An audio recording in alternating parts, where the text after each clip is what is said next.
Hello, in this video, we'll discuss a very interesting short story, and the short story is The Romance of a Busy Broker, and it is written by O. Henry. Namaskara.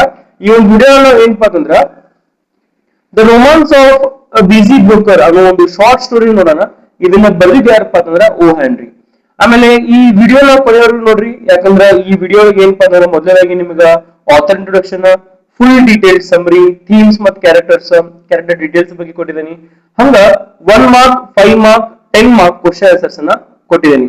So ನೀವು 1 mark questions ಕೊಟ್ಟಿದ್ದೀನಿ, 5 marks ಮತ್ತು 10 marks ನೀವು summary ಬರೆದ್ರು ನಡೆಯುತ್ತೆ. So ಮೊದಲನೇದಾಗಿ let us go through or let us see about the author. ಮೊದಲಾಗಿ about the author ನೋಡ್ರಿ. So ಇದೇ ನಿಮ್ಗೆ ಇಮೇಜ್ ಬಂದಿಲ್ಲ, ಇವರು ಓ ಹ್ಯಾನ್ರಿ ಅಂತ ಹೇಳಿ. ಓ ಹ್ಯಾನ್ರಿ was the pen name of William Sidney Porter, of a famous American short story writer born on 11th September 1862 in Northern Carolina, USA. So O Henry ಅನ್ನೋದು ಏನಪ್ಪಾ ಅಂತಂದ್ರೆ ಇದು ಪೆನ್ ನೇಮ್, ಕಾವ್ಯ ನಾಮ ಆಗಿರ್ತೈತಿ. ಯಾರಪ್ಪ ಅಂತಂದ್ರೆ ಅದು William Sydney Porter, WS Porter ಅಂತ ಹೇಳಿ. ಇವರ ಫೇಮಸ್ ಆಗಿ ಅಂದ್ರೆ ಇವರು ಆಲ್ಮೋಸ್ಟ್ ಆಗಿ ಯಾರು ಇವ್ರಿಗೆ ವಿಲಿಯಂ ಸಿಡ್ನಿ ಪಾರ್ಟರ್ ಅಂತ ಹೇಳಿ ಕರೆಯಾಗಿಲ್ಲ, ಓ ಹ್ಯಾನ್ರಿ ಅಂತ ಹೇಳಿ ಕರೀತಾರ. ಇದು ಅವರು ಕಾವ್ಯ ನಾಮ ಆಗಿರ್ತೈತಿ, ಪೆನ್ ನೇಮ್ ಆಗಿರ್ತೈತಿ. Okay, a famous American short story writer born on 11 September 1862. So ಇವರು ಏನಪ್ಪಾ ಅಂತಂದ್ರ famous American short story writer ಆಗಿರ್ತಾರೆ. ಹುಟ್ಟಿದ ಯಾವಪ್ಪ ಅಂತಂದ್ರೆ 11 ಸೆಪ್ಟೆಂಬರ್ 1862 ಒಳಗ. ಅದು ಏನಪ್ಪ ಅಂದ್ರೆ ನಾರ್ತ್ ಕ್ಯಾರೋಲಿನಾ, USA ಒಳಗ ಜನಿಸಿರ್ತಾರ. He is well known for his witty, humorous short stories with unexpected twist endings. So ಇವ್ರು ಏನಪ್ಪ ಅಂದ್ರೆ ಬಹಳಷ್ಟು ಫೇಮಸ್ ಆಗಿದ್ದಾರೆ, ಹೆಸರುವಾಸಿ ಆಗಿದ್ದಾರೆ. ಎದಕ್ಕೆ ಹೆಸರುವಾಸಿ ಆಗಿದಾರಪ್ಪ ಅಂತಂದ್ರ ತಮ್ಮ ಒಂದು ಕಾಮಿಕಲ್ ಎಲಿಮೆಂಟ್ ಉಳ್ಳಂತ ಒಂದು ಶಾರ್ಟ್ ಸ್ಟೋರೀಸ್ ಗಳಿಗೆ. ಸೊ ಈ ಒಂದು ಸಣ್ಣ ಒಂದು ಕಥೆಗಳನ್ನ ಬರಕ ಬಹಳಷ್ಟು ಫೇಮಸ್ ಇದಾರೆ ಅಂತ ಹೇಳಿ ನೋಡ್ಬೋದು. ಬಹಳಷ್ಟು BA ಆಗಿರ್ಬೋದು, BCom, BSc, BBA, BCA students ಅಥವಾ ಅವರ ಒಂದು ಸಿಲೆಬಸ್ ಗೆ ಓ ಹ್ಯಾನ್ರಿ ಅವರು ಬಹಳಷ್ಟು ಕಥೆಗಳು ಆಲ್ರೆಡಿ ಹಾಕಿದ್ದಾರೆ ತಮ್ಮ ಕರಿಕ್ಯುಲಮ್ ಒಳಗ. ಸೊ ಇದು ನಿಮ್ಗ ಪಾರ್ಟ್ ಐತಿ. His short stories mainly portray ordinary people, city life, human emotions, love, sacrifice and irony. So ಇವರು ಒಂದು ಶಾರ್ಟ್ ಸ್ಟೋರೀಸ್ ಏನಲ್ಲ ಎದ್ರ ಮೇಲೆ ಫೋಕಸ್ ಮಾಡ್ತಾವ, ಆರ್ಡಿನರಿ ಪೀಪಲ್, ಅಗದಿ ನಾರ್ಮಲ್ ಜನರ ಮೇಲೆ, ಸಾಮಾನ್ಯ ಜನರ ಮೇಲೆ, ಆಮೇಲೆ ಅವರ ಒಂದು ಬದುಕಿನ ಮೇಲೆ, ಸಿಟಿ ಲೈಫ್ ಬಗ್ಗೆ ಹೇಳ್ತಾರ, ಹ್ಯೂಮನ್ ಇಮೋಷನ್ಸ್, ಮನುಷ್ಯರ ಒಂದು ಏನಪ್ಪಾ ಅಂತಂದ್ರ ಇಮೋಷನ್ಸ್ ಬಗ್ಗೆ ಅವರು ಒತ್ತನ್ನ ಕೊಟ್ಟಿರ್ತಾರ. ಲವ್, ಸ್ಯಾಕ್ರಿಫೈಸ್, ಪ್ರೀತಿ, ಆಮೇಲೆ ತ್ಯಾಗ, ಐರನಿ ಅಂದ್ರೆ ವ್ಯಂಗ್ಯ, ಅವೆಲ್ಲದ್ರ ಬಗ್ಗೆನೂ ಕೂಡ ಏನಪ್ಪಾ ಅಂತಂದ್ರ ಒಂದು ತಮ್ಮ ಒಂದು ಸಣ್ಣ ಕಥೆಗಳ ಅಥವಾ ತಮ್ಮ ಪುಟ್ಟ ಕಥೆಗಳ ಸೇರಿಸ್ಕೊಂಡಿರ್ತಾರ. O. Henry is popularly called the master of surprise ending. His language is simple, engaging and realistic, which made his short stories very popular among readers. So ಇವರು ಬಹಳಷ್ಟು ಫೇಮಸ್ ಅದರ ಮಾಸ್ಟರ್ ಆಫ್ ಸರ್ಪ್ರೈಸ್ ಎಂಡಿಂಗ್. ಅಂದ್ರ ಇವ್ರು ಎದಕ್ಕೆ master of surprising ending ಕರೀತಾರಪ್ಪ ಅಂತಂದ್ರೆ ಏನ್ರ ಒಂದು ಇವ್ರ ಸ್ಟೋರಿ ಎಂಡಿಗೆ ಏನೋ ಒಂದು ಟ್ವಿಸ್ಟ್ ಅನ್ನು ಇಟ್ಬಿಟ್ಟಿರ್ತಾರ. ಓಕೆ, ಸೊ ಅಂತ ಇವರು ಶಾರ್ಟ್ ಸ್ಟೋರೀಸ್ ಇರ್ತಾವ. ಆಮೇಲೆ ಒಂದು ಲ್ಯಾಂಗ್ವೇಜ್ ಕಮಾಂಡ್ ಆಗಿರ್ಬೋದು. ಇವ್ರ ಲ್ಯಾಂಗ್ವೇಜ್ ಹೆಂಗಿರ್ತಪ್ಪ ಅಂತಂದ್ರೆ ವೆರಿ ಸಿಂಪಲ್, ಎಂಗೇಜಿಂಗ್, ಅಂದ್ರೆ ಬಹಳಷ್ಟ ಮನಮಟ್ಟುವಂಗ ಕಂಟಿನ್ಯೂಸ್ ಆಗಿ ನಾವು ಅದನ್ನ ಓದ್ಬೇಕು ಅನ್ನುವಂತ ಆತುರ ಇರುತ್ತೆ ನಮ್ಗೆ. ಆಮೇಲೆ ಬಹಳಷ್ಟು ರಿಯಾಲಿಸ್ಟಿಕ್ ಆಗಿರ್ತಾವ. ನೆಕ್ಸ್ಟ್ ನೋಡ್ರಿ, ಇವ್ರ ಫೇಮಸ್ ವರ್ಕ್ಸ್ ಯಾವಪ್ಪ ಅಂತಂದ್ರೆ the gift of the Magi ಅಂತ ಹೇಳಿ, the last leaf, after 20 years, the cop and the anthem, the cop and the anthem, the romance of a busy broker. ಇದು ಒಂದು ಟಾಪಿಕ್ ನಿಮ್ಗೆ ಐತಿ. ಆಮೇಲೆ ಇವ್ರು ತಿಳ್ಕೊಂಡಿದ್ದೇವಪ್ಪ ಅಂತಂದ್ರೆ he died on 5th June 1910, but he remains one of the greatest short story writers in American literature. So American ಸಾಹಿತ್ಯದೊಳಗ ಇವರೊಬ್ಬರ greatest ಏನಪ್ಪಾ ಅಂತಂದ್ರೆ ಶಾರ್ಟ್ ಸ್ಟೋರಿ ರೈಟರ್ ಅದನ್ನ ಓದ್ಬಿಡ್ತಾರ. ಇವ್ರು ತಿಳ್ಕೊಂಡಿದ್ದೇವಾಗ 5 ಜೂನ್ 1910 ಒಳಗ. ಇದು ಯಾವ್ದಪ್ಪ ಅಂತಂದ್ರೆ 2026 ಒಳಗೆ ನಿಮ್ಗೆ ಸ್ಟೋರಿ ಹೇಳ್ತೀನಿ. ಇನ್ನೂ ಅವರು ಅಷ್ಟು ಫೇಮಸ್ ಇದಾರೆ ಅಂತ ಹೇಳಿ ನಾವು ನೋಡ್ಬೋದು. ಮೊದಲಿಗೆ ಏನಪ್ಪಾ ಅಂತಂದ್ರೆ ಇಂಟ್ರೊಡಕ್ಷನ್ ಟು ದ ಸ್ಟೋರಿ ಅಂತ ಹೇಳಿ. The romance of a busy broker is a humorous short story by O Henry. The story presents the life of a stock broker named Harvey Maxwell, who is completely occupied with business and money matters. So ಈ ಒಂದು story ಯಾವುದು the romance of the busy broker, ಅದ್ರ ಬಗ್ಗೆ ಹೇಳ್ತಿರ್ತಾರೆ. ಒಂದು humorous, ಬಹಳ comical element ಇರುವಂತ ಒಂದು ಶಾರ್ಟ್ ಸ್ಟೋರಿ ಆಗಿರ್ತೈತ್ರಿ. ಆಮೇಲೆ ಇದನ್ನ ಬರ್ದಿದ್ದಾರೆ ಓ ಹೆನ್ರಿ, ನಿಮ್ಗೆ ಆಲ್ರೆಡಿ ಗೊತ್ತೈತಿ. ಆಮೇಲೆ ಈ ಸ್ಟೋರಿ ಏನ್ ತೋರಿಸ್ಕೊಡುದಪ್ಪ ಅಂತಂದ್ರೆ ಒಬ್ಬ ಶೇರ್ ಮಾರುಕಟ್ಟೆಯ ಒಂದು ದಲ್ಲಾಳಿ ಬಗ್ಗೆ ಹೇಳ್ಕೊಡಿದ್ರಿ. ಅಂದ್ರೆ ಶೇರ್ ಮಾರ್ಕೆಟ್ ಇರ್ತದೆ ನೋಡ್ರಿ, ಸ್ಟಾಕ್ ಮಾರ್ಕೆಟ್ ಅಂತಾರ ಅಥವಾ ಶೇರ್ ಮಾರ್ಕೆಟ್ ಅಂತ ಹೇಳ್ತಿರ್ತಾರಲ್ಲ, ಆ ಮಾರ್ಕೆಟ್ ನ ಒಬ್ಬ ದಲ್ಲಾಳಿ ಬಗ್ಗೆ, ಬ್ರೋಕರ್ ಅಂತ ಹೇಳ್ರಿ ನಿಮ್ಗೆ ಗೊತ್ತೈತಿ. ಬ್ರೋಕರ್ ಅಂದ್ರೆ ದಲ್ಲಾಳಿ, ಅಂದ್ರೆ ಟ್ರೇಡಿಂಗ್ ಮಾಡ್ತಕ್ಕಂಥ ವ್ಯಕ್ತಿ. ಅವನು ಏನಪ್ಪಾ ಅಂತಂದ್ರೆ ಅವನ ಹೆಸರು ಹೇಳಿದ್ರಿ ಹಾರ್ವೆ ಮ್ಯಾಕ್ಸ್ವೆಲ್ ಅಂತ ಹೇಳಿ. Who is completely occupied with business and money matters. So ಬರೀ ಬಿಸ್ನೆಸ್ ಮತ್ತು ರೊಕ್ಕದ ವ್ಯವಹಾರದೊಳಗ ಕಂಪ್ಲೀಟ್ ಮುಳುಗಿ ಹೋಗ್ಬಿಟ್ಟಿರ್ತಾನ. ಅವ್ನು ಬೇರೆ ಅದ್ರ ಬಗ್ಗೆ ವಿಚಾರ ಇರಂಗಿಲ್ಲ. Due to excessive work pressure and busy office life, he forgets one of the most important events of his life, his own marriage. So ಎಷ್ಟ್ರ ಮಟ್ಟಿಗೆ ಪ್ರೆಷರ್, ಆಮೇಲೆ ಎಷ್ಟ್ ಮಟ್ಟಿಗೆ ವರ್ಕ್ ಮಾಡ್ತಿರ್ತಾನಂದ್ರ, ಬರೀ ಆಫೀಸ್ ದಾಗ ಇರ್ತಿರ್ತಾನಂದ್ರ ಅದ್ರ ಕಂಪ್ಲೀಟ್ಲಿ ಶೇರ್ ಮಾರ್ಕೆಟ್ ಬಗ್ಗೆ ವಿಚಾರ ಮಾಡೋದು, ತನ್ನ ಬಿಸ್ನೆಸ್ ಬಗ್ಗೆ ನೋಡ್ಕೊಳ್ಳೋದು, ಎಷ್ಟ್ರ ಮಟ್ಟಿಗೆ ಬಿಸಿ ಆಗ್ಬಿಟ್ಟಿರ್ತಾನಪ್ಪ, ತನ್ನ ಮದ್ವಿ ಬಗ್ಗೆ ನಾವು ಮರ್ತು ಹೋಗ್ಬಿಟ್ಟಿರ್ತಾನ. ಇದೇ ಒಂದು ಸ್ಟೋರಿ ರೀ. ಇದ ಒಂದು ಸ್ಟೋರಿ ಹೆಂಗ್ ಐತಿ, ಹೆಂಗ್ ಸ್ಟಾರ್ಟ್ ಆಗೋದನ್ನ ನಿಮ್ಗೆ ಮುಂದೆ ನಾನು ಹೇಳ್ಕೊಂತ ಹೋಗ್ತೀನಿ. The story humorously exposes the mechanical lifestyle of modern businessmen and at the same time highlights love, emotions and human relationships. So ಈ ಒಂದು ಪರ್ಟಿಕ್ಯುಲರ್ ಸ್ಟೋರಿ ಎದ್ರ ಬಗ್ಗೆ ಇನ್ನೊಂದು ಏನ್ ಹೇಳ್ತಂದ್ರ mechanical lifestyle of modern businessmen. ಅಂದ್ರೆ ಎಷ್ಟು mechanic ಆಗಿದೀವಿ, ಯಾವುದೋ ಒಂದು ಇಮೋಷನ್ಸ್ ಗಳಿಗೆ, ಯಾವುದೇ ಒಂದು ಏನಪ್ಪ ಅಂದ್ರೆ ನಾವು ಲೈಫ್ ಜಾಸ್ತಿ ಬೆಲೆನೇ ಕೊಡತ್ತಿಲ್ಲ. ಎದಕ್ ಬೆಲೆ ಕೊಡತ್ತೇವೆ ನಾವು, ಹಣಕ್ಕೆ ಬಹಳಷ್ಟು ಬೆಲೆ ಕೊಡ್ತಿರ್ತೀವಿ. ಈ ಒಂದು ಟಾಪಿಕ್ ಮೇಲೆ ನಾವು ಏನಪ್ಪಾ ಅಂದ್ರೆ ಇಲ್ಲಿ ಡಿಸ್ಕಷನ್ ಮಾಡಿದ್ದಾರೆ. ಇದೇ ಒಂದು ಶಾರ್ಟ್ ಸ್ಟೋರಿನ ಬರ್ದಿದ್ದಾರೆ. ಅಂದ್ರ ಮನುಷ್ಯನ ಒಂದು ಆಸೆ ಆಕಾಂಕ್ಷೆಗಳಿಗಿಂತ ಜಾಸ್ತಿ ಏನಪ್ಪಾ ಅಂದ್ರೆ ಎದಕ್ಕೆ ಬೆಲೆ ಕೊಡ್ತಾನವ, ಈ ದುಡ್ಡಕ್ ಬೆಲೆ ಕೊಡ್ತಿರ್ತಾನ. ಸೊ ಇದನ್ನೆಲ್ಲ ಮರ್ತು ಹೋಗ್ಬಿಟ್ಟಿರ್ತಾನ ನೋಡ್ರಿ. ಲವ್, ಇಮೋಷನ್ಸ್ ಮತ್ತು ಹ್ಯೂಮನ್ ರಿಲೇಶನ್ಶಿಪ್ ಬಗ್ಗೆ ಆಲ್ಮೋಸ್ಟ್ ಆಲ್ ಕಂಪ್ಲೀಟ್ಲಿ ಮರ್ತು ಹೋಗ್ಬಿಟ್ಟಿರ್ತಾನವ. And he is only focusing on what mechanical lifestyle of modern businessmen. ಎಷ್ಟು ಮೆಕ್ಯಾನಿಕ್ ಆಗಿರ್ತಾನ ಅಂದ್ರೆ ರೋಬೋಟ್ ಗತೆ, ಬರೀ ಈ ನೋಟ್ ಸಬ್ಸ್ ಅಂತ ರೋಬೋಟ್ ಆಗಿಬಿಟ್ಟಿರ್ತಾನ. ಯಾರು, ಈ ಹಾರ್ವೆ ಮ್ಯಾಕ್ಸ್ವೆಲ್ ಅನ್ನೋ ವ್ಯಕ್ತಿ. ಐ ಹೋಪ್ ನಿಮ್ಗ ಒಂದ್ ಸ್ವಲ್ಪ ಚೂರ್ ತಿಳಿದ ಅನ್ಕೊಂಡೆ ನಾನು. ಇನ್ನ ನೆಕ್ಸ್ಟ್ ನೋಡ್ರಿ, ಸ್ಟೋರಿ ಸ್ಟಾರ್ಟ್ ಮಾಡ್ತೇನೆ. ಮೊದಲಿಗೆ ಕ್ಯಾರೆಕ್ಟರ್ಸ್. ನಾವು ಇಲ್ಲಿವರೆಗೂ ಹೇಳಿದ್ ನಿಮ್ಗೆ ಇಂಟ್ರೆಸ್ಟಿಂಗ್ ಅನ್ಸಾಯ್ತು, ತಿಳಿದಿತ್ತಪ್ಪ ಅಂತಂದ್ರ ಶೇರ್, ಸಬ್ಸ್ಕ್ರೈಬ್, ಲೈಕ್ ಕೊಡೋದನ್ನ ಮರೆಯಕ್ ಹೋಗ್ಬೇಡ್ರಿ.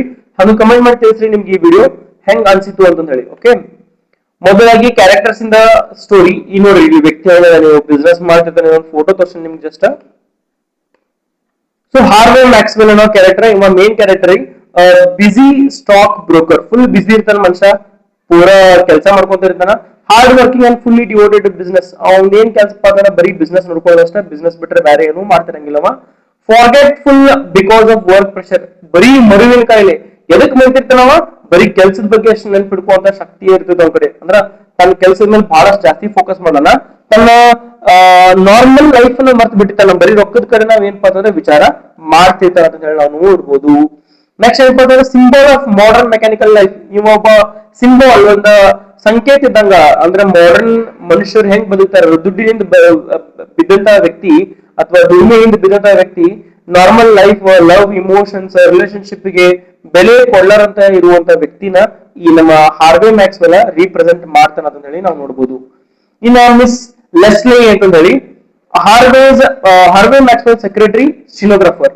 ಸೊ ಈ ಮಿಸ್ ಲೆಸ್ಲಿ ಏನಕ್ಕೆ ಏನಪ್ಪಾ ಅಂತಂದ್ರೆ ಹಾರ್ವೆ ಮ್ಯಾಕ್ಸ್ವೆಲ್ ಸೆಕ್ರೆಟರಿ ಇರ್ತಾಳೆ. ಓಕೆ, ನಮ್ಗೆ ಪಿ ಎ ಟೈಪ್ ಸೆಕ್ರೆಟರಿ ಇರ್ತಾಳ್ರಿ. ಆಕಿ ಏನಿರ್ತಾಳ, ಸ್ಟೀನೋಗ್ರಾಫರ್ ಟೈಪಿಂಗ್ ಮಾಡೋತಕ್ಕಂಥ ವ್ಯಕ್ತಿ. ಆಮೇಲೆ ಏನಪ್ಪಾ ಅಂತಂದ್ರೆ ಬಹಳಷ್ಟು ಇಂಟೆಲಿಜೆಂಟ್ ಮತ್ತು ಕಾಮ್, ಬಹಳ ಸೌಮ್ಯ ಸ್ವಭಾವ, ಬಹಳ ಶಾಂತ ಇರ್ತಾವ ಮತ್ತು ಬಹಳ ಚುರುಕು ಇರ್ತಾವ, ಬಹಳ ಶಾಲೆ ಅಂತ ಹೇಳಿ ನಾವು ನೋಡ್ಬೋದು. Actual Maxwell's wife, actually what she is Maxwell's wife. ಈ ಹಾರ್ವೆ ಮ್ಯಾಕ್ಸ್ವೆಲ್ ಅಲ್ಲ, ಅವನ ಹೆಂಡತಿ ಆಗಿರ್ತಾಳೆ ಆಕಿ. ನೆಕ್ಸ್ಟ್ ನೋಡಿ, represents love, patience and emotional stability. ಇವ್ರು ಏನ್ ರೀಪ್ರೆಸೆಂಟ್ ಮಾಡ್ತಾರಪ್ಪ ಅಂದ್ರೆ ಲವ್, ಪೇಷನ್ಸ್ ಮತ್ತೆ ಇಮೋಷನಲ್ ಸ್ಟೆಬಿಲಿಟಿ ಬಗ್ಗೆ ರೀಪ್ರೆಸೆಂಟ್ ಮಾಡ್ತಾರ ಅಂತ ಹೇಳಿ ನಾವು ನೋಡ್ಬೋದು. ಇನ್ನ ಪಿಕ್ಚರ್ ಅಂತ ಹೇಳಿ ಇನ್ನೊಂದು ಕ್ಯಾರೆಕ್ಟರ್. ಪಿಕ್ಚರ್ ನೋಡಕ್ ಹೋಗ್ಬಿಟ್ರಿ, ಇದು ಏನಪ್ಪಾ ಪಿಕ್ಚರ್ ಅಂತ ಹೇಳಿ. ಇವ ಆಫಿಷಿಯಲ್ ಕ್ಲರ್ಕ್ ಆಗಿರ್ತಾನ, ಲಾಯಲ್ ಅಸಿಸ್ಟೆಂಟ್ ಟು ಮ್ಯಾಕ್ಸ್ವೆಲ್. ಬಹಳಷ್ಟು ಲಾಯಲ್ ಆಗಿರ್ತಾನೆ. ಯಾರಿಗೆ, ಮ್ಯಾಕ್ಸ್ವೆಲ್ ಅನ್ನೋ ವ್ಯಕ್ತಿಗೆ ಬಹಳಷ್ಟು ಲಾಯಲ್ ಆಗಿರ್ತಾನ. ಯಾರು, ಹಾರ್ವೆ ಮ್ಯಾಕ್ಸ್ವೆಲ್, ನೆನ್ಪಿಟ್ಕೊಡ್ರಿ, ಆಫೀಸ್ ಕ್ಲರ್ಕ್ ಆಗಿರ್ತಾನ. Observes the confusion in the office. So ಏನ್ ನೋಡ್ಕೊಂತಿರ್ತಾರಪ್ಪ ಅಂದ್ರೆ ಏನಾದ್ರು ಕನ್ಫ್ಯೂಷನ್ ಆಗೈತೆ ಅಂದ್ರೆ ಮ್ಯಾಕ್ಸ್ವೆಲ್ ಏನಾಗೈತಿ, ಆಮೇಲೆ ಅವನ ಈ ಏನ್ ಹೆತ್ತಿದಾರಲ್ಲ ಲೆಸ್ಲಿ, ಅಕ್ಕಿಗೆ ಏನಾಗೈತೆ ಅನ್ನೋದ್ರ ಬಗ್ಗೆನೂ ಕೂಡ ಅವ ವಿಚಾರ ಮಾಡ್ತಿರ್ತಾನ. Adds humour to the story. ಈ ವಿಡಿಯೋದ್ರಿಂದ ಇನ್ನೂ ಸ್ವಲ್ಪ ಏನಪ್ಪಾ ಅಂದ್ರೆ ಕಾಮಿಕಲ್ ಎಲಿಮೆಂಟ್ಸ್ ನಮಗ ಬರ್ತಾವ ಅಥವಾ ಗೊತ್ತಾಗ್ತಾವ ಅಂತ ಹೇಳಿ ನಾವು ನೋಡ್ಬೋದು. ಇದಿಷ್ಟು ಮೇನ್ 3 ಇಂಪಾರ್ಟೆಂಟ್ ಕ್ಯಾರೆಕ್ಟರ್ಸ್ ಗಳ ಬಗ್ಗೆ ನಿಮ್ಗೆ ಇಂಟ್ರೊಡಕ್ಷನ್ ಅನ್ನ ಕೊಟ್ಟಿದ್ದೀನಿ. ನಾ ಹೇಳಿದ್ದೇವೆ ಇಲ್ಲಿವರೆಗೂ ನಿಮ್ಗೆ ತಿಳಿದಪ್ಪ ಅಂತಂದ್ರ ಶೇರ್, ಸಬ್ಸ್ಕ್ರೈಬ್, ಆಮೇಲೆ ಹಂಗ ಲೈಕ್ ಕೊಡೋದು ಮರೆಯಕ್ ಹೋಗ್ಬೇಡ್ರಿ. ನೆಕ್ಸ್ಟ್ ನೋಡ್ರಿ, ಇನ್ನ ಫುಲ್ ಡೀಟೇಲ್ಡ್ ಸಮರಿ ನೋಡೋಣ. ಬಿಗಿನಿಂಗ್ ಆಫ್ ದ ಸ್ಟೋರಿ ಹೆಂಗ್ ಸ್ಟಾರ್ಟ್ ಆದ ಅಂತೇಳಿ. The story begins in the office of Harvey Maxwell, a very busy broker, busy in New York stockbroker. His office is crowded with clerks, messengers, clients, and telephone calls. So ಈ story ಹೆಂಗ್ begin ಆಗ್ತದಪ್ಪ ಅಂತಂದ್ರ Harvey Maxwell ಅನ್ನೋ office ಒಳಗೆ start ಆಗ್ತದ್ರಿ. ಆಮೇಲೆ ಆ office ಹೆಂಗ್ ಇರ್ತದಪ್ಪ ಅಂತಂದ್ರ ವಾತಾವರಣ ಫುಲ್ ಎಲ್ಲರೂ ಬಿಸಿ ಬಿಟ್ಟಿರ್ತಾರ. ಆಮೇಲೆ ಈ ಹಾರ್ವೆ ಮ್ಯಾಕ್ಸ್ವೆಲ್ ಎಲ್ಲಿ ಸ್ಟಾಕ್ ಬ್ರೋಕಿಂಗ್ ಮಾಡ್ತಿರ್ತಾವ ನ್ಯೂಯಾರ್ಕ್ ಸ್ಟಾಕ್ ಬ್ರೋಕರ್ ಆಗಿರ್ತಾನೆ. ಇವ ನ್ಯೂಯಾರ್ಕ್ ನ ಒಬ್ಬ ಷೇರು ಕಟ್ಟೆಯ ಅಥವಾ ಷೇರು ಮಾರುಕಟ್ಟೆಯ ಒಬ್ಬ ದಲ್ಲಾಳಿ ಬ್ರೋಕರ್ ಆಗಿರ್ತಾನೆ ಅಂತ ಹೇಳಿ ನಾವು ನೋಡಬಹುದು. His office is crowded with clerks, messengers, clients and telephone calls. So ಇವ್ರ ಆಫೀಸ್ ಒಳಗೆ ಏನಪ್ಪಾ ಅಂತಾರ ಕಂಪ್ಲೀಟ್ ಆಗಿ ಎಲ್ಲಾ ಕಡೆ ಕ್ಲರ್ಕ್ಸ್ ಕುಂತಿರ್ತಾರ, ಮೆಸೆಂಜರ್ಸ್ ಇರ್ತಾರೆ. ಮೆಸೇಜ್ ಅಂದ್ರೆ ಯಾವ ಸ್ಟಾಕ್ ಮಾರ್ಕೆಟ್ ಇವತ್ತು ಅಪ್ ಹೋಗುತ್ತಿತ್ತು, ಡೌನ್ ಹೋಗುತ್ತಿತ್ತು, ಅಥವಾ ಯಾವ ಒಂದು ಸ್ಟಾಕ್ ಹೆಚ್ಚಾಗೋದೈತಿ, ಯಾವ್ದೊಂದು ಸ್ಟಾಕ್ ಕೆಳಗೆ ಬೀಳುತ್ತೈತಿ, ಇದ್ರ ಬಗ್ಗೆ ಹೇಳ್ತಿರ್ತಾರ. ಇನ್ನೂ ಒಂದಿಷ್ಟು ಮಂದಿ ಹೂಡಿಕೆ ಮಾಡಿರ್ತಾರಲ್ಲ, ಕ್ಲೈಂಟ್ಸ್ ಇರ್ತಾರಲ್ರಿ, ಅವ್ರ ಬಗ್ಗೆ. ಆಮೇಲೆ ಎಲ್ಲರೂ ಒಂದಿಷ್ಟು ಮಂದಿ ಏನಪ್ಪಾ ಅಂದ್ರೆ ಟೆಲಿಫೋನ್ ಕಾಲ್ಸ್ ನಿಮ್ಗೆ ಬಹಳಷ್ಟು ಮೂವೀಸ್ ನೋಡಿರ್ತಾರೆ. ಲಕ್ಕಿ ಭಾಸ್ಕರ್ ಮೂವಿ ಲಕ್ಕಿ ಭಾಸ್ಕರ್ ಅಲ್ಲ, ಈಗ ಯಾವ್ದು ನಡಕ್ ಬಹಳಷ್ಟು ಸ್ಟಾಕ್ ಮಾರ್ಕೆಟ್ ಮೇಲೆ ಮೂವೀಸ್ ಬಂದ ನೋಡ್ರಿ. ಸೊ ಆ ಮೂವಿ ಬಗ್ಗೆ ನಿಮ್ಗೆ ಏನ್ ಇನ್ಫಾರ್ಮೇಶನ್ ಜಾಸ್ತಿ ಕೊಡಬೇಕಾಗಿಲ್ಲ, ಯಾಕಂದ್ರೆ ಜಾಸ್ತಿ ನೀವು ನೋಡೋದನ್ನ ಮೂವಿ ಮಾಡ್ತಿರ್ತೀರಿ. ಫೈನ್, ನೆಕ್ಸ್ಟ್ ನೋಡ್ರಿ, ನಿಮ್ಗೆ ಯಾವ್ದಾದ್ರು ಒಂದು ಸ್ಟಾಕ್ ಮಾರ್ಕೆಟ್ ಬಗ್ಗೆ ಮೂವೀಸ್ ಗೊತ್ತಿದ್ದಪ್ಪ ಅಂತ ನನಗೆ ಹೇಳ್ಬೋದು, ಕಮೆಂಟ್ ಮಾಡಿ ತಿಳಿಸಿ ನೀವು. ನೆಕ್ಸ್ಟ್ ನೋಡ್ರಿ, the atmosphere is full of noise and confusion because of stock market activities. So ನೋಡ್ರಿ, ಸ್ಟಾಕ್ ಮಾರ್ಕೆಟ್ ಒಳಗ ಈ ಯಾವ ರೀತಿ ಇರ್ತದಪ್ಪ ಅಂದ್ರ ಕಂಪ್ಲೀಟ್ ಆಗಿ ಎಲ್ಲರ ಕಡೆ ಏನಪ್ಪಾ ಅಂತಂದ್ರೆ ಸೌಂಡ್ ಬರ್ತಿರ್ತೈತಿ. ಆಮೇಲೆ ಯಾರೋ ಒಂದಿಷ್ಟು ಮಂದಿ ಏನೋ ಟೈಪ್ ಮಾಡ್ತಿರ್ತಾರ, ಜನ ಕೂಗ್ತಿರ್ತಾರ, ಆಮೇಲೆ ಕಾಲ್ ಅಟೆಂಡ್ ಮಾಡ್ತಿರ್ತಾರೆ. ಸೊ ಅಗ್ರಿ ಏನಪ್ಪಾ ಅಂತಂದ್ರೆ ಒಂದು ಬಿಗುವಿನ ವಾತಾವರಣ ಇರ್ತೈತ್ರಿ, ಎಲ್ಲಾ ಕಡೆ ಸೌಂಡ್ ಗದ್ದ ಇರ್ತೈತಿ. So Harvey Maxwell enters the office in a ಹರಿಡ್ manner. So Maxwell ಹೆಂಗ್ ಬರ್ತಾನಪ್ಪ ಅಂತಂದ್ರೆ ಅಗದಿ ಹರಿಬರಿ ಅಂದ್ರೆ ಏನು, ಅಗದಿ ಗಡ್ಬಡಿ ಮಾಡ್ಕೊಂತ ಬರ್ತಾನ ಒಳಗ. ಬಂದ ನಂತರ ಏನಾಗ್ತೈತಪ್ಪ ಅಂತಂದ್ರೆ he appears nervous and extremely busy. So ಬಹಳ ನರ್ವಸ್ ಕಾಣ್ತಿರ್ತಾನೆ, ಯಾಕಂದ್ರೆ ಇವತ್ತು ಮಾರ್ಕೆಟ್ ಏನೋ ಹೂಡಿಕೆ ಮಾಡಿದ ಮಾರ್ಕೆಟ್ ಅಥವಾ ಒಂದು ಸ್ಟಾಕ್ ಕಮ್ಮಿ ಬಿತ್ತು ಅಥವಾ ಕಮ್ಮಿ ಆಯ್ತು, ಬಿತ್ತು, ಡೌನ್ ಬರ್ತಪ್ಪ, ಅಥವಾ ಏನೋ ಒಂದು ಪ್ರಾಬ್ಲಮ್ ಆಗೈತಪ್ಪ ಅಂದ್ರೆ ಅದಕ್ಕೊಂದು ಟೆನ್ಷನ್ ಇರ್ತಾನೆ. ಆಮೇಲೆ ಬಹಳಷ್ಟು ಬಿಸಿ ಅಂತ ಹೇಳಿ ಕಾಣ್ತಿರ್ತಾನೆ ನಮ್ಗೆ ಯಾರು, Harvey Maxwell. He does not pay attention to anything except business matters. So ಯಾವ್ದು ಎದ್ರ ಬಗ್ಗೆ ತಲೆ ಕೆಡ್ಸ್ಕೊತಿರಂಗಿಲ್ಲ ಅಂದ್ರೆ ತನ್ನ ಲೈಫ್ ಬಗ್ಗೆ ವಿಚಾರ ಮಾಡ್ತಿರಂಗಿಲ್ಲ. ಅವ್ ಬರೀ ಎದ್ರ ಬಗ್ಗೆ ವಿಚಾರ ಮಾಡ್ತಿರ್ತಾನ, ಬಿಸ್ನೆಸ್ ಬಗ್ಗೆ ವಿಚಾರ ಮಾಡ್ತಿರ್ತಾನ. ಬರೀ ಬಿಸ್ನೆಸ್, ಹಣದ ಬಗ್ಗೆ, ಉಳಿದ ಯಾವ್ದ್ರ ಬಗ್ಗೆ ನಾವು ತಲೆ ಕೆಡ್ಸ್ಕೊತಿರಂಗಿಲ್ಲ ಅಥವಾ ಅಟೆನ್ಷನ್ ಕೊಡ್ತಿರಂಗಿಲ್ಲ. ನೆಕ್ಸ್ಟ್ ನೋಡಿ, orders are continuously being shouted, papers are moving rapidly and telephones are ringing constantly. So ಈಗಿನ ತರ ಈಗ ನಮಗೆಲ್ಲ ಹೆಂಗ್ ಬಂದ ಸ್ಟಾಕ್ ಮಾರ್ಕೆಟ್ ಅಂದ್ರೆ ಮೊಬೈಲ್ ಒಳಗೆ ಬಂದ್ಬಿಟ್ಟಾವ. ಮೊಬೈಲ್ ಒಳಗೆ ಗ್ರೋ ಅಪ್ಲಿಕೇಶನ್ ಆಗಿರ್ಬೋದು, ಜೆರೋದ ಆಗಿರ್ಬೋದು. ಓಕೆ, ಸೊ ಬಹಳಷ್ಟು ಅಪ್ಲಿಕೇಶನ್ಸ್ ಬಂದಾವ. ನಾವು ಅಪ್ಲಿಕೇಶನ್ಸ್ ಬಳಸ್ಕೊಂಡು ನಾವು ಇವತ್ತು ಟ್ರೇಡಿಂಗ್ ಮಾಡ್ತೀವಿ. ಆದ್ರೆ ಮೊದ್ಲಿನ ಟೈಮ್ ಹೆಂಗಪ್ಪ ಅಂತಂದ್ರೆ ಕಾಲ್ ಮೇಲೆ ಆಗ್ತಿತ್ತು ಎಲ್ಲಾನು. ಕಾಲ್ ಮಾಡೋದಾಗ್ಲಿ ಅಥವಾ ಯಾರಾದ್ರೂ ಬಂದು ಹೇಳೋದಾಗ್ಲಿ, ಇನ್ಫಾರ್ಮೇಶನ್ ಕೊಡೋದಾಗ್ಲಿ, ನಾವು ಚೀಟ್ ಮೇಲೆ ರಿಸಿಟ್ ಮೇಲೆ ಏನಪ್ಪಾ ಅಂತ ನಡೀತಿದ್ವು. ಆಮೇಲೆ ಬೆಲ್ ಇರ್ತಾವ, ಆರ್ಡರ್ಸ್ ಇರ್ತಾವ. ಸೊ ಈ ರೀತಿ ಎಲ್ಲಾನು ಪೇಪರ್ ವರ್ಕ್ ಮೇಲೆ ಇತ್ರಿ. ಅವಾಗ ಅದಕ್ಕೆ ಸ್ಕ್ಯಾಮ್ ಆಗ್ತಿದ್ವು. ಈಗ ಮೂವಿ ನೋಡಿರ್ಬೋದು ನೀವು, ಮೂವಿ ಯಾವಪ್ಪ ಅಂದ್ರೆ ಸ್ಕ್ಯಾಮ್ 1924 ಏನೋ 1994 ಹಿಂಗೇನೋ ಮೂವಿ ಐತಿ. ಆಮೇಲೆ ಬಿಗ್ ಬುಲ್ ಮೂವಿ ನೋಡಿರ್ಬೇಕಾದ್ರೆ ನೀವು. ಹಳಿ ಒಂದು ಸ್ಟಾಕ್ ಮಾರ್ಕೆಟ್ ಬೇರೆ ಇತ್ತು, ಈಗಿನ ಒಂದು ಜನರೇಷನ್ ಒಳಗೆ ಬೇರೆ ಬಂದವ. ಎಲ್ಲ ಮೊಬೈಲ್ ಅಪ್ಲಿಕೇಶನ್ಸ್ ಬಂದಾವ, ಈಸಿ ಆಗಿಬಿಟ್ಟೈತಿ. ಮೊದಲೆಲ್ಲ ಏನಪ್ಪಾ ಅಂದ್ರೆ ಪೇಪರ್ ಒದ್ರಾಡೋದು ವರ್ಷಾಡೋದು ಭಾಳ ಇರ್ತೈತ್ರಿ. ಓಕೆ, ಈ ಒಂದು ಸಿಚುವೇಶನ್ ಅವನ ಆಫೀಸ್ ಒಳಗೆ ಇತ್ತು. ನೆಕ್ಸ್ಟ್ ನೋಡ್ರಿ, miss ಲ್ಯಾಸ್ಲೆ, Maxwell's secretary, arrives at the office. Usually she is cheerful and efficient, but on this particular day she appears slightly nervous and emotional. So ಇವತ್ತೇನಪ್ಪಾ ಅಂತಂದ್ರೆ ಮಿಸ್ ಲ್ಯಾಸ್ಲೆ ಇದಕ್ಕೆ ಈ ಮ್ಯಾಕ್ಸ್ವೆಲ್ ನ ಸೆಕ್ರೆಟರಿ ಅಂತ already ನಾವು character ಹೇಳ್ಬೇಕಾದ್ರೆ ಹೇಳಿದೀನಿ ನಿಮ್ಗ. ಆಮೇಲೆ ಆಫೀಸ್ ಒಳಗೆ ಬರ್ತಾವ. ಆಫೀಸ್ ಒಳಗೆ ಬರ್ಬೋದು ಏನಪ್ಪಾ ಅಂತಂದ್ರ ಯೂಶುವಲಿ ಹೆಂಗಿರ್ತಾವ ಅಂದ್ರೆ ನಾರ್ಮಲಿ ಹೆಂಗಿರ್ತಾರಪ್ಪ ಅಂತಂದ್ರೆ ಚೇರ್ಫುಲ್ ಅಗದಿ ನಕ್ಕೊಂತ, ಸ್ಮೈಲ್ ಇಟ್ಕೊಂತ, ಆಮೇಲೆ ಬಾಳ ಕೆಲಸ ಮಾಡೋತಾ ಇರ್ತಾವ. ಆದ್ರೆ ಇವತ್ತು ಯಾಕೋ ಪರ್ಟಿಕ್ಯುಲರ್ಲಿ ಏನಪ್ಪಾ ಅಂತಂದ್ರೆ ಬಹಳಷ್ಟು ಏನ್ ಒಂಥರ ನರ್ವಸ್ ಇದಾವ, ಆಮೇಲೆ ಒಂಥರ ಇಮೋಷನಲ್, ಏನೋ ಒಂದು ದುಃಖದೊಳಗೆ ಇದಾವ ಅಂತ ಹೇಳಿ ನಾವು ನೋಡಬಹುದು.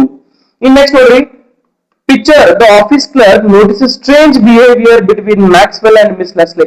ಸೊ ಈ ಪಿಕ್ಚರ್, ಈ ವ್ಯಕ್ತಿ ಏನೇನಲ್ಲ ಆಫೀಸ್ ಕ್ಲರ್ಕ್ ಇರ್ತಾನ, ನಾವೇನ್ ನೋಡ್ತಾರಪ್ಪ ಅಂತಂದ್ರ ಮ್ಯಾಕ್ಸ್ವೆಲ್ ಮತ್ತು ಮಿಸ್ ಲೆಸ್ಲೆ ಇಬ್ರು ಮಂದಿ ಏನದಾರಲ್ಲ, ಅವ್ರ ಇಬ್ರು ಮಂದಿ ನಡಕ್ಕೆ ಏನೋ ಒಂಥರ ಸ್ಟ್ರೇಂಜ್ ಅಥವಾ ಏನೋ ಒಂಥರ ಸಂಶಯ ಮೂಡುವಂತ ಒಂದು ವ್ಯವಹಾರ ಅಥವಾ ಅವ್ರ ಮುಖದ ಮೇಲೆ ಕಂಡು ಬರ್ತಿರ್ತೈತಿ. He becomes confused because Maxwell behaves as if nothing special has happened between them. So ಈ ಪಿಕ್ಚರ್ ಏನ್ ಪದ ಒಂಥರ ಕನ್ಫ್ಯೂಷನ್ ಆಗ್ಬಿಡುತ್ತೆ. ಯಾಕಂದ್ರ ಈ ಮ್ಯಾಕ್ಸ್ವೆಲ್ ಇದ್ದಾವ, ಮ್ಯಾಕ್ಸ್ವೆಲ್ ಮತ್ತೆ ಲ್ಯಾಸ್ವೆಲ್ ಹೇಳಕ ಏನೂ ಆಗಿಲ್ಲ ಅನ್ನೋದ್ ರೀತಿ ನಾವು ಬಿಹೇವ್ ಮಾಡ್ತೀವಿ. ಆಸ್ ಇಫ್ ನಾರ್ಮಲ್ ಸೆಕ್ರೆಟರಿ ಇರ್ತಾಳ ಅದೇ ರೀತಿ ನಾವು ಬಿಹೇವ್ ಮಾಡ್ತಿರ್ತಾನ. ಸೊ ಐ ಹೋಪ್ ನಿಮ್ಗೆ ಗೊತ್ತಾಗಿರ್ಬೋದು ಇದು. ಲಾಸ್ಟ್ ಮತ್ತೆ ನೋಡ್ರಿ ಹಿ ಬಿಕಮ್ಸ್ ಕನ್ಫ್ಯೂಸ್. ಹಿ ಅಂದ್ರೆ ಅಲ್ಲಿ ಪಿಕ್ಚರ್ ಕನ್ಫ್ಯೂಷನ್ ಆಗಿರ್ತಾನೆ. ಯಾಕಂದ್ರ ಮ್ಯಾಕ್ಸ್ವೆಲ್ ಮತ್ತೆ ಲ್ಯಾಸ್ಲೆ ಆಲ್ರೆಡಿ ಮದುವೆ ಆಗಿದ್ದಾರೆ. ನಿಮ್ಗೆ ಇಂಟ್ರೊಡಕ್ಷನ್ ಕೊಡ್ಬೇಕಾದ್ರೆ ಹೇಳಿದ್ನ ನಿಮ್ಗ. ಸೊ ಮದುವೆಗಿರ್ತಾರ ಯಾಕೋ ನಮಗ್ ಗೊತ್ತಿಲ್ಲ.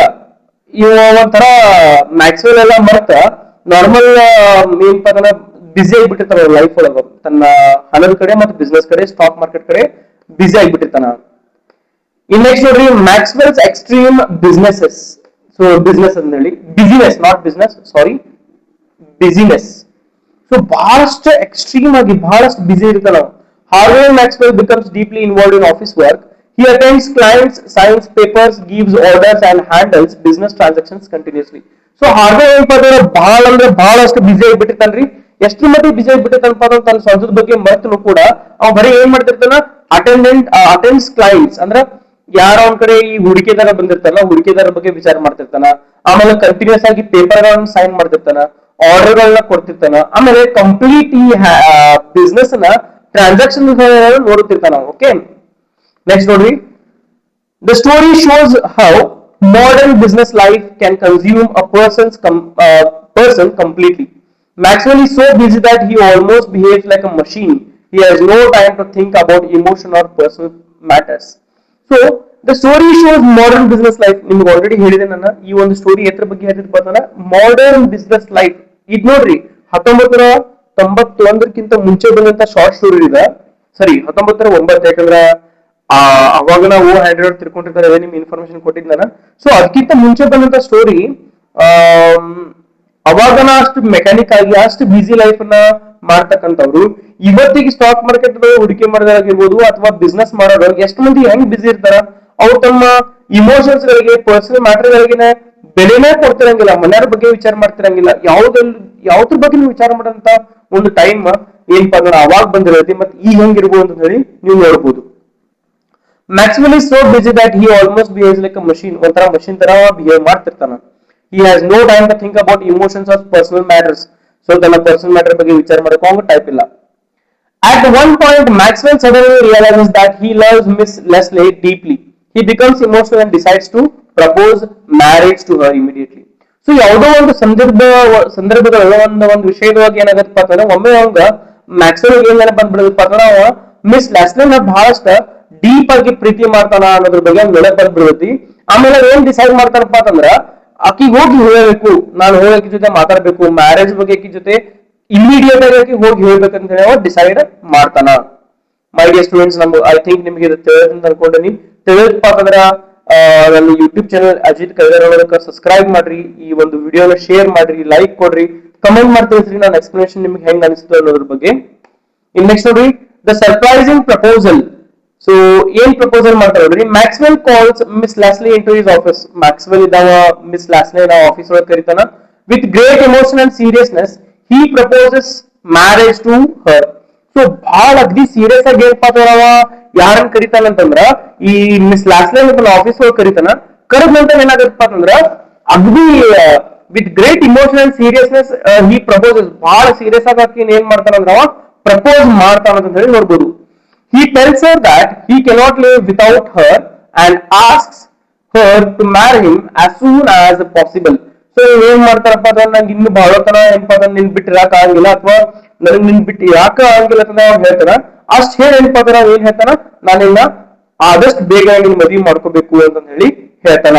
ಅದ್ರ ಮುನ್ನೂರು ಏನಾಗತಿ. However, Miss Leslie looks shocked and surprised. She begins to laugh and cry at the same time. So ಇಷ್ಟರೊಳಗೆ ಏನಾಗತ್ತಪ್ಪ ಅಂತಂದ್ರೆ ಮಿಸ್ ಲ್ಯಾಸ್ಲಿ ಒಮ್ಮೆ ಶಾಕ್ ಆಗ್ತಾಳ, ಆಮೇಲೆ ಒಮ್ಮೆ ಸರ್ಪ್ರೈಸ್ ಆಗಿಬಿಡ್ತಾಳೆ. ಯಾಕೆ ಸರ್ಪ್ರೈಸ್ ಆಗ್ತಾರಪ್ಪ ಅಂತಂದ್ರ ಸರ್ಪ್ರೈಸ್ ಆಗೋದು ಅಷ್ಟೇ ಅಲ್ದ ಶಿ ಬಿಗಿನ್ಸ್ ಟು ಲಾಫ್. ಒಮ್ಮೆ ಕೊಕ್ಕಳು ನಗಾಕ್ ಚಾಲು ಮಾಡ್ತಾಳೆ. ನಗುದ್ರ ಜೊತೆಗೆ ಏನಪ್ಪಾ ಅಂತಂದ್ರೆ ಎಲ್ಲೋ ಒಂದ್ ಕಡೆ ದುಃಖ ಆಗ್ತದಕಿ, ಅಳಾಕ್ನು ನಗುದು ಎಲ್ಲರೂ ಒಮ್ಮೆ ಸ್ಟಾರ್ಟ್ ಮಾಡ್ಬಿಡ್ತಾಳಕಿ. Then comes the great twist in the story. ಇಲ್ಲೇ ಒಂದು ಟ್ವಿಸ್ಟ್ ಬರ್ತೈತಿ. ಅದೇನ್ ಟ್ವಿಸ್ಟ್ ಅಪ್ಪ ಅಂತಂದ್ರ Miss Leslie reminds Harvey Maxwell that they were already married the previous evening at around 8 o'clock. ನೋಡ್ರಿ ಏನಾಗಿತ್ತಪ್ಪ ಅಂತಂದ್ರ ಮಿಸ್ ಲ್ಯಾಸ್ಲಿ ಇದ್ದಕ್ಕಿ ನೆನಪು ಮಾಡ್ಕೊಡ್ತಾಳ ಹಾರ್ವೆ ಮ್ಯಾಕ್ಸ್ವೆಲ್ ಏನಂತ ಹೇಳಿ. ನೋಡ್ರಿ ನಾವಿಬ್ರು ಜನ ಆಲ್ರೆಡಿ ಮದ್ವೆ ಆಗಿದ್ವಿ, ಹಿಂದಿನ ದಿನ ರಾತ್ರಿನ 8 ಗಂಟೆಗೆ ನಾವ್ ಏನಪ್ಪಾ ಅಂತಂದ್ರ ಮದ್ವೆ ಆಗಿದ್ದೇವಿ ಅಂತ ಹೇಳಿ ಹೇಳ್ತಾಳ. ಅದಕ್ಕ ನಿಮ್ಗೆ ಗೊತ್ತಿರೋ ಹಂಗ ಪಿಕ್ಚರ್ ಅನ್ನೋ ಕ್ಯಾರೆಕ್ಟರ್ ಯಾಕೆ ಶಾಪ್ ಒಳಗೆ ಅವ್ರಿಬ್ರು ನೋಡ್ತಿರ್ತಾರೆ ಅಂದ್ರ ಅವ್ರಿಬ್ರು ಮಂದಿ ಹೆಂಗ್ ಬಿಹೇವ್ ಮಾಡ್ತಿರ್ತಾರೆ ಹೇಳ್ರಿ, ಆಸ್ ಇಫ್ ಅವ್ರಿಬ್ರು ಮಂದಿ ನಡಕ್ ಮದ್ವಿನ ಆಗಿಲ್ಲ, ನಾರ್ಮಲ್ ಇರುವಂಗನ ಅವ್ರಿಬ್ರು ಮಂದಿ ಇರ್ತಾರ, ಅದಕ್ಕೆ ಅವ್ರ ಶಾಪ್ ಒಳಗೆ ಇರ್ತಾನ. ನೆಕ್ಸ್ಟ್ ನೋಡ್ರಿ, Maxwell is stunned because of his extreme busy business pressure and overworked mind. He had completely forgotten his own marriage. Maxwell ಒಮ್ಮೆ ಶಾಕ್ ಆಗ್ತೈತಿ, ಅವ್ನ್ ಏನ್ ಮಾತಾಡ್ಬೇಕು ಗೊತ್ತಂಗಿಲ್ಲ. ಯಾಕಂದ್ರ ತನ್ನ ಲೈಫ್ ಒಳಗ ತನ್ನ ಬಿಸ್ನೆಸ್ ಒಳಗ ಎಷ್ಟು ಮಟ್ಟಿಗೆ ಅವ್ನು ಬಿಸಿ ಆಗಿಬಿಟ್ಟಿರ್ತಾನಪ್ಪ ಅಂತಂದ್ರ ಅವ್ ತನ್ನ ಮದ್ವೆ ಆಗಿದ್ರೆ ಮರ್ತ್ ಹೋಗ್ಬಿಟ್ಟಿರ್ತಾನ, ಅವ್ರ ಪರ್ಸನಲ್ ಲೈಫ್ ನ ಮರ್ತ್ ಹೋಗ್ಬಿಟ್ಟಾರ ಅಂತಂದ ಹೇಳಿ ಅಂದಂಗ. My dear students, ending of the story ನೋಡ್ರಿ ಹಂಗೈತಿ. ಅಕಸ್ಮಾತ್ ನಿಮ್ಗೆ ಎಲ್ಲಿವರೆಗೂ ನಾ ಹೇಳಿ ತಿಳಿತು, ಶೇರ್ ಮಾಡ್ರಿ, ಸಬ್ಸ್ಕ್ರೈಬ್ ಮಾಡ್ರಿ, ಲೈಕ್ ಕೊಡೋದನ್ನ ಮರ್ಯಾಕ್ ಹೋಗ್ಬೇಡ್ರಿ, ಹಂಗ ಕಮೆಂಟ್ ಮಾಡಿ ತಿಳಿಸಿ ನಿಮ್ಗೆ ಹೆಂಗ ಅನ್ಸದ ಹೇಳಿ. ಈ ವಿಡಿಯೋನ ಕಂಟಿನ್ಯೂಸ್ ಆಗಿ ನೋಡ್ರಿ. ಲಾಸ್ಟ್ ನಿಮ್ಗೆ ಏನಪ್ಪಾ ಅಂತಂದ್ರ 1 ಮಾರ್ಕ್ಸ್ ಕ್ವಶನ್ಸ್ ಇದಾವ, ಆಮೇಲೆ 5 ಮಾರ್ಕ್ಸ್ 10 ಮಾರ್ಕ್ಸ್ ಕ್ವಶನ್ಸ್ ಇದಾವ. ಎಂಡಿಂಗ್ ಆಫ್ ದಿ ಸ್ಟೋರಿ ನೋಡ್ರಿ. The story ends humorously and romantically. Maxwell realises how deeply business has affected his mental state. So ಆಮೇಲೆ ಅವ್ನ ಒಂಥರ ಅರಿವಾಗಿ ಬಿಡ್ತೈತಿ ಯಾವ ರೀತಿ ಬಿಸ್ನೆಸ್ ಅನ್ನೋದು ನನ್ನ ಕಂಪ್ಲೀಟ್ ಆಗಿ ನನ್ನ ಪರ್ಸನಲ್ ಲೈಫ್ ಮರ್ತ್ ಬಿಟ್ಟೇನಿ, ಅಷ್ಟು ಮಟ್ಟಿನ ಬಿಸ್ನೆಸ್ ಬೆಲೆ ಕೊಡೋದನ್ನ ಹೇಳಿ ಅವಂಗ ಲಾಸ್ಟ್ ಗೊತ್ತಾಗ್ತದ್ರಿ. Though the situation is funny, it also reveals a serious truth about modern life. So ಇದೊಂಥರ ಸಿಚುವೇಶನ್ ಒಂಥರ ಫನಿ ಆಗಿರ್ಬೋದು, ನಮಗೊಂಥರ ಕಾಮಿಡಿ ಅನ್ಸ್ತಿರ್ಬೋದು, ಆದ್ರ ಎಲ್ಲೋ ಒಂದ್ ಕಡೆ ಏನಪ್ಪಾ ಅಂತಂದ್ರೆ ಇದೇ ಒಂದು ಮಾಡರ್ನ್ ಜಗತ್, ಮಾಡರ್ನ್ ಲೈಫ್ ಹಿಂಗಾಗ್ಬಿಟ್ಟಿದೆ ಅಂತ ಹೇಳಿ ನಾವು ನೋಡ್ಬೋದು. People become so busy with work that they forget emotional and personal relationship. ಜನ ಎಷ್ಟರ ಮಟ್ಟಿಗೆ ಬಿಸಿ ಆಗಿಬಿಡ್ತಾರಪ್ಪ ಅಂತಂದ್ರೆ ತಮ್ಮ ಜಗತ್ತಿನೊಳಗ, ತಮ್ಮ ಬಿಸ್ನೆಸ್ ಹಣ ಗಳಿಸುವ ಜಗತ್ತಿನೊಳಗೆ ಎಷ್ಟು ಬಿಸಿ ಆಗಿಬಿಡ್ತಾರಂದ್ರ ತಮ್ಮ ಇಮೋಷನಲ್ ಮತ್ತೆ ಪರ್ಸನಲ್ ರಿಲೇಶನ್ಶಿಪ್ ಅನ್ನ ಮರೆತು ಹೋಗ್ಬಿಡುವಷ್ಟು ಏನಪ್ಪಾ ಅಂತಂದ್ರೆ ಬಿಸಿ ಆಗ್ಬಿಡ್ತಾರ ಅಂತ ಹೇಳಿ ನಾವು ನೋಡ್ಬೋದು. ಓ henry ends the story with humor, irony and romance, making it memorable and meaningful. O Henry ಏನಪ್ಪಾ ಅಂತಂದ್ರೆ ಬಹಳಷ್ಟು ಸ್ಟೋರಿನ ಅಗದಿ ವ್ಯಂಗ್ಯವಾಗಿ, ಕಾಮಿಕಲ್ ಎಲಿಮೆಂಟ್ ಆಗಿ, ಆಮೇಲೆ ರೊಮ್ಯಾಂಟಿಕ್ ಆಗಿ ಒಂದು ಸ್ಟೋರಿನ ಮುಗಿಸ್ತಾನ. ಆಮೇಲೆ making it memorable and meaningful, ಇದರಿಂದ ಬಹಳಷ್ಟು ಮೀನಿಂಗ್ಸ್ ಬರ್ತಾವ ನಮ್ಗ. ಆಮೇಲೆ ಥೀಮ್ಸ್ ಯಾವಪ್ಪ ಅಂತಂದ್ರ ಇಲ್ಲಿ ಟೈಮ್ ಆಗಿರ್ಬೋದು, ಲವ್ ಆಗಿರ್ಬೋದು, ಇಮೋಷನ್ಸ್ ಆಗಿರ್ಬೋದು, ಆಮೇಲೆ ಮಾಡರ್ನ್ ಲೈಫ್ ಆಗಿರ್ಬೋದು, ಬಿಸ್ನೆಸ್ ಆಗಿರ್ಬೋದು. These are all the themes of the story. ಇನ್ನ ಕನ್ಕ್ಲೂಷನ್ ನೋಡ್ರಿ. The romance of a busy broker is a brilliant short story that combines humor, romance, irony and social criticism. So comedy, ಆಮೇಲೆ romantic ಆಗಿರ್ಬೋದು, ವ್ಯಂಗ್ಯ ಆಗಿರ್ಬೋದು, ಆಮೇಲೆ social criticism, ಸಾಮಾಜಿಕ ಒಂದು ಟೀಕೆ ಆಗಿರ್ಬೋದು, ವಿಮರ್ಶೆ ಅಂತ ಹೇಳಿ ಅನ್ಬೋದು ನಾವು. ಅದ್ರ ಬಗ್ಗೆ ಇದು ಹೇಳ್ತತಿ. ಯಾವುದು? The romance of the busy broker. ಬರ್ದಿದ್ದಾರಿ ಓ ಹ್ಯಾನ್ರಿ, ಅವ್ರ ನೆನಪಿಟ್ಕೋಬೇಕಾಗಿದ್ದ ವಿಷಯ. Though the character of Harvey Maxwell, through the character of Harvey Maxwell, O. Henry shows how modern busy life can make people forget emotional and personal relationships. So ಇಲ್ಲಿ Harvey Maxwell ಅವರು ಏನಪ್ಪಾ ಅಂತಂದ್ರ ಏನ್ ನಮಗ್ ತೋರಿಸ್ಕೊಡ್ತಾರೆ ಅಂದ್ರೆ modern life, modern business life ನಮಗೆ ಯಾವ ರೀತಿ ಒಂದು ಎಷ್ಟ್ರ ಮಟ್ಟಿಗೆ ನಮ್ಮನ್ನ ಇಮೋಷನಲಿ ನಾವು ಮರ್ತು ಹೋಗಂಗ್ ಮಾಡ್ಬಿಟ್ಟೈತಿ, ಅಥವಾ ನಮ್ಮ ಪರ್ಸನಲ್ ರಿಲೇಶನ್ಶಿಪ್ಸ್ ಯಾವ ರೀತಿ ಮರ್ತು ಹೋಗಂಗ್ ಮಾಡೈತಿ ಅನ್ನೋದ್ರ ಬಗ್ಗೆ ಹೇಳ್ಕೊಡ್ತೈತಿ. The surprise ending makes the story memorable and demonstrates O Henry's mastery of the storyteller. So ಯಾವ ರೀತಿ ವ್ಯಕ್ತಿ ಇದಾನ, ಯಾವ ರೀತಿ ಒಂದು ಸ್ಟೋರಿಗಳನ್ನ ಹೇಳ್ತಾರ, ಆಮೇಲೆ ಇವ್ಗೆ ಯಾಕೆ ಮಾಸ್ಟರ್ ಆಫ್ ದ ಟ್ವಿಸ್ಟ್ ಅಂತ ಹೇಳಿ ನಿಮ್ಗೆ ಸ್ಟಾರ್ಟಿಂಗ್ ಹೇಳಿದ್ನಲ್ಲ, ಅದನ್ನ ಯಾಕೆ ಅಂತಾರ ಅಂತ ಹೇಳಿ ನಿಮ್ಗೆ ಈಗ ಗೊತ್ತಾಗಿರೋದು ಅಂತ ಹೇಳಿ ಅನ್ಕೊಂಡೆ ನಾನು. ಎಸ್, ಕನ್ಕ್ಲೂಷನ್ ಆಯ್ತ್ರಿ. ಈಗ ಇಲ್ಲಿವರೆಗೂ ಮಾಡಿ students, my dear student friends, ನಿಮಗೆ ತಿಳಿದಪ್ಪ ಅಂತಂದ್ರ ಶೇರ್, ಸಬ್ಸ್ಕ್ರೈಬ್, ಲೈಕ್ ಕೊಡೋದನ್ನ ಮರೆಯಕ್ ಹೋಗ್ಬೇಡ್ರಿ. ಕಮೆಂಟ್ ಮಾಡಿ ತಿಳಿಸ್ರಿ ಮೈ ಡಿಯರ್ ಸ್ಟೂಡೆಂಟ್ಸ್, ನಿಮ್ಗೆ ಹೆಂಗ್ ಅನಿಸಿತು ಈ ವಿಡಿಯೋ ಅನ್ನೋದ್ರ ಬಗ್ಗೆ. ನೆಕ್ಸ್ಟ್ ನೋಡ್ರಿ, 1 ಮಾರ್ಕ್ ಕ್ವಶನ್ಸ್ ಇದಾವ. ಇವುಗಳನ್ನ ನೀವು ಏನ್ ಮಾಡ್ಬೇಕಂದ್ರ, ಆಲ್ರೆಡಿ ಟೈಮ್ ಭಾಳ ಆಗೈತೆ ಅನ್ಕೊಂಡೆ ನಾನು, ಎಕ್ಸ್ಪ್ಲನೇಷನ್ ಭಾಳ ತಪ್ಪ ಮಾಡಕತ್ತ. ನೀವೇನ್ ಮಾಡ್ರಿ, ಸ್ಕ್ರೀನ್ ಶಾಟ್ ತಕೊಂಡ್ಬಿಡ್ರಿ. ಇವ್ 8 ಅದಾವ, 8 ಟೋಟಲ್ 15 1 ಮಾರ್ಕ್ಸ್ ಕ್ವಶನ್ಸ್ ಇದಾವ ನಿಮ್ಗ. ಆಮೇಲೆ ವಿಡಿಯೋ ಪಾಸ್ ಮಾಡ್ರಿ, ಸ್ಕ್ರೀನ್ ಶಾಟ್ ತಗೊಳ್ರಿ. ಇದು 1 ಮಾರ್ಕ್ ಕ್ವಶನ್ಸ್ ಅದ್ರಿ. ಇನ್ನ 5 ಮಾರ್ಕ್ಸ್ ಕ್ವಶನ್ಸ್ ನೋಡ್ರಿ ಯಾವ್ಯಾವ ಹೇಳಿ. ಇವಿಷ್ಟು 5 ಮಾರ್ಕ್ಸ್ ಅದಾವ್ರಿ. ಓಕೆ, 10 ಕ್ವಶನ್ಸ್ ಅದಾವ 5 ಮಾರ್ಕ್ಸ್. ಇದನ್ನ ನೋಡ್ಕೊಳ್ರಿ. ಆಮೇಲೆ ಪಾಸ್ ಮಾಡ್ರಿ, ವಿಡಿಯೋ ಪಾಸ್ ಮಾಡಿ ಸ್ಕ್ರೀನ್ ಶಾಟ್ ತಗೊಳ್ರಿ.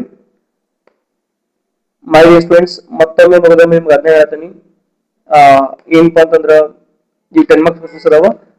That is, do subscribe my channel, share this video with your friends. ಆದಷ್ಟು ಮಟ್ಟಿಗೆ ಶೇರ್ ಮಾಡ್ರಿ, ನಿಮ್ಮ ಫ್ರೆಂಡ್ಸ್ಗೂ ಎಕ್ಸಾಮ್ ಹೆಲ್ಪ್ ಆಗಲಿ.